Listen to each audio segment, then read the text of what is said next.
हे काय आहे बरा? हे आहे अंडा पॅटीज. कसे दिसतात? जसे दिसतात ना, कुरकुरीत, आतून मऊ, छान, तसेच टेस्टला पण झाले म्हणतोय माझा मुलगा. वाव, खूप डिलिशियस आणि टेस्टी आहे. तुम्ही ट्राय करून बघा, तुम्हाला मज्जा येणार. ऐकलं? खरंच मजा येणार. असं आहे. हे शाळेसाठी, डब्यासाठी आणि झटपट टेस्टी आपण नाश्त्याला बनवू शकतो. जे अंडा खातात ना, त्यांच्यासाठी तर हे योग्य पर्याय आहे. बघा, आवडलं तर नक्की सांगा. लाईक करा, शेअर करा, कमेंट करा आणि सबस्क्राईब करायला विसरू नका बरं का. चला रेसिपी सांगते, किती सोपी आहे. काय नाही हो, अंडे बॉईल करून घ्यायचे. 2 करून घ्या, 4 करून घ्या, तुम्हाला जसे आवडेल ना तसं. आणि बटाटा पण बॉईल करून घ्यायचा कुकरला. 4 बटाटे बॉईल केले मी आणि 2 अंडे. आता आपल्याला ब्रेड घ्यायचा आहे. बघा, मी 3 स्लाइस घेतले ब्रेडचे आणि त्याला आपल्याला बारीक करून घ्यायचं आहे मिक्सरला. मी मिक्सरचं भांडं छोटंच घेतलं कारण मला त्याच्यामध्ये चटणी पण बारीक करायची आहे. हे बघा, हे आहे मिरची,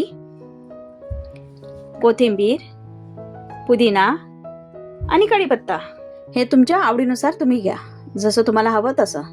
बघा, हे या छोट्या मिक्सरच्या भांड्यामध्येच बारीक होते, म्हणून मग मी तिच्यातच केलं आहे, कारण मला कमी करायचं होतं खूप.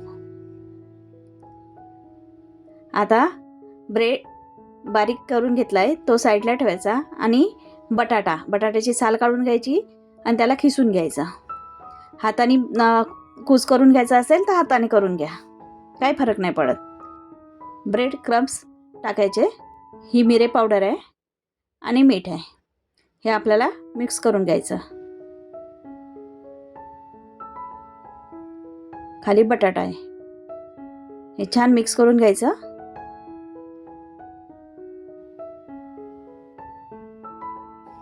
तुम्हाला याच्यात कॉर्नफ्लॉवर टाकायचा असेल तर 1-2 चमचे टाकू शकता, छोटा पोह्याचा.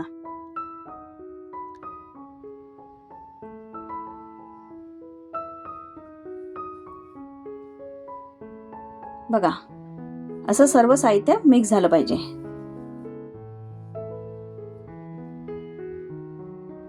असा गोळा होणार बघून घ्यायचं. हे सारण बाजूला ठेवायचं आणि ठेचा घ्यायचा, त्याच्यामध्ये मीठ टाकायचं आपल्याला आणि ते मिक्स करून घ्यायचं. चवीनुसार घ्या, तुम्हाला जेवढं तिखट हवं, मीठ हवं त्यानुसार, कारण आपण मिरी पावडर पण वापरली आहे. आता अंडा बॉईल केलेला आहे, त्याला कट करून घ्यायचा. बघा, असं. दुसऱ्या भांड्यामध्ये ब्रेड क्रम्स घ्यायचं आणि अंडा फोडून, आपल्याला एक अंडं दुसरं पण लागेल, ते फोडून त्याच्यामध्ये पण मीठ टाकून मिक्स करून घ्यायचं. थोडंसं, जास्त नाही. स्किप झालं माझी मीठ.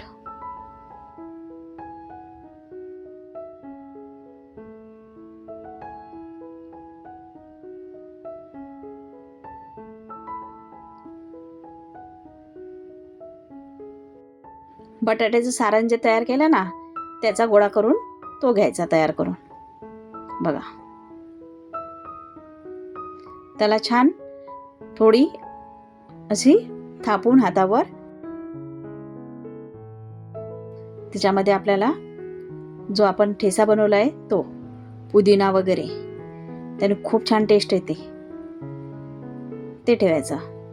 याच्यात तुम्ही पनीर पण ठेवू शकता. मी पनीरचं केलेलं आहे, त्याची टेस्ट खूप छान येते. करून बघा तुम्ही.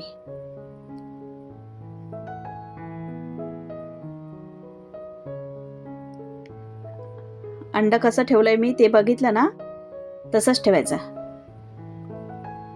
त्याला पॅक करून घ्यायचं पुरणपोळीसारखं.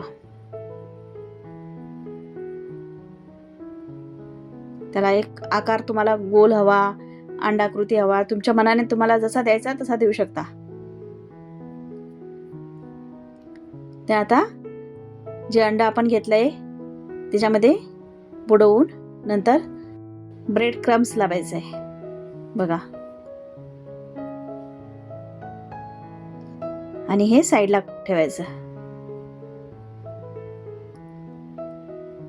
असंच दुसरं तयार करून घेते बघा.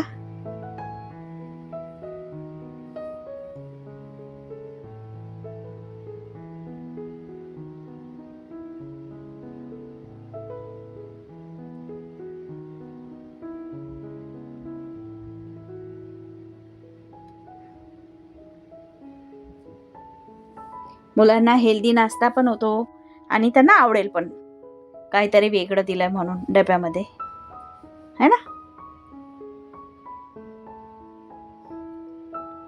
मी असंच पनीर चं केलं होतं, त्याची पण टेस्ट खूप छान येते. करून बघा ना तुम्ही एकदा आणि मला नक्की सांगा की तुम्हाला कोणतं आवडलं. पनीरचं खाल्ल्यामुळे माझ्या मुलाला म्हणजे हे हवं होतं, म्हणे अंड्याचं कर मम्मी, मला अंड्याचं खाऊन बघायचं एकदा.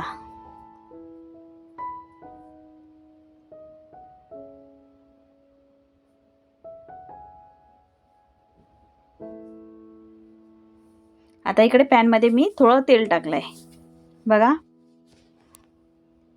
जास्त तेल नकोय आपल्याला, तुम्ही एअर फ्रायरमध्ये पण ठेवू शकता.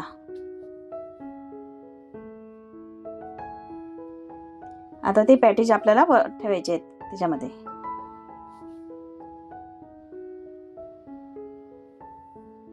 एका साईडनं छान क्रिस्पी होऊ द्यायचं, नंतर उलटसलट करून घ्यायचं.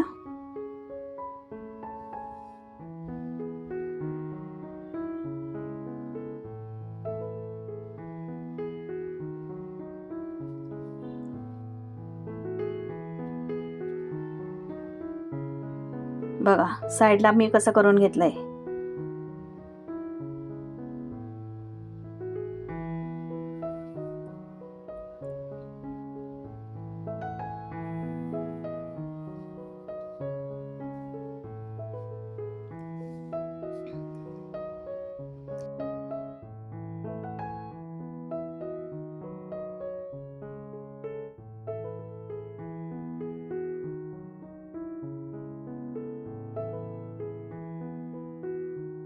झाले की हो आपले पॅटीस तयार. या खायला. 10 मिनिटात रेडी होतात. काढून घ्यायचे पॅनमधनं आणि त्याला छानपैकी कट करून घ्यायचे.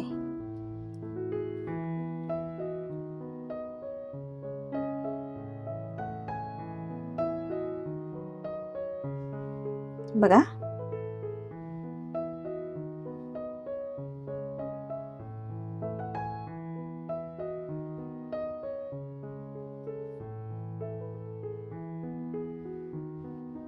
तुम्हाला कसं वाटलं हे मला नक्की सांगा.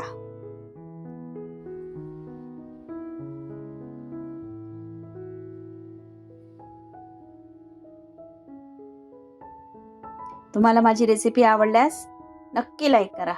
चला तर मग भेटूया उद्या पुन्हा नवीन रेसिपी सोबत. तोपर्यंत बाय.